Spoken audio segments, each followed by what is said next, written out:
इसी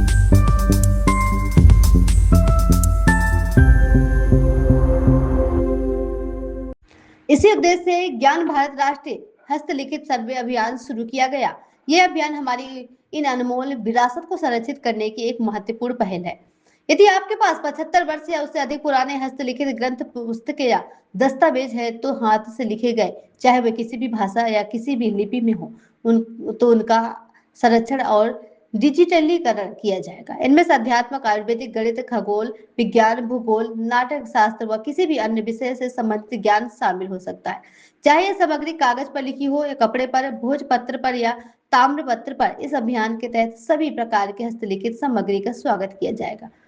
आगे उन्होंने कहा कि कई लोगों के मन में यह आशंका हो सकती है कि क्या सरकार उनके हस्तलिखित दस्तावेज पर पास रखी। इसका नजर उत्तर बिल्कुल नहीं। इस हस्तलिखियों का स्वामित्व पूरी तरह मालिक के पास ही रहेगा। सरकार अपने खर्च पर इसे बहुमूल्य धरोहर और संरक्षण करेगी और उसका डिजिटलीकरण करके उसको सुरक्षित बनाएगी।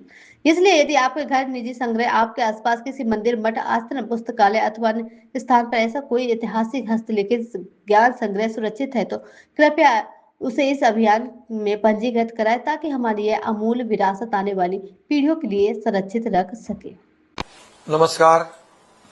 संतांची भूमी, विचारांची भूमी आणि संशोधकांची भूमी म्हणून महाराष्ट्राची जगभर ओळख आहे। आपल्या पूर्वजांनी, थोर विचारवंतांनी आणि संतांनी दिलेला हा ज्ञानाचा अनमोल ठेवा आपल्याला फक्त जपायचाच नाही तर तो पुढच्या पिढीच्या हाती सुरक्षितपणे सोपवायचा आहे। याचसाठी ज्ञान भारतम हे राष्ट्रीय हस्तलिखित सर्वेक्षण अभियान सुरू आहे। हे अभियान म्हणजे आपल्याकडे असलेला हा अनमोल ठेवा जतन करण्याची एक मोठी मोहीम आहे। आपल्याकडे असलेली जुनी हस्तलिखिते म्हणजेच 75 वर्षापूर्वीची हाताने लिहिलेली पुस्तके किंवा ग्रंथ, मग ती कोणत्याही भाषेत असो, कोणत्याही लिपीत असो, त्याचं जतन आणि डिजिटायझेशन केलं जाणार आहे। अध्यात्म, आयुर्वेद, गणित, खगोलशास्त्र, भूगोल किंवा नाट्यशास्त्र अशा कोणत्याही विषयावरील ज्ञान यात समाविष्ट आहे।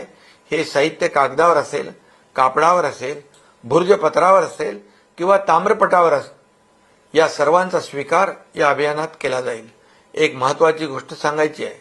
अनेकांच्या मनात शंका असेल की आमचं साहित्य सरकार जमा करणार का? तर तसं अजिबात नाही। या हस्तलिखितांची मालकी मूळ मालकाचीच राहणार आहे।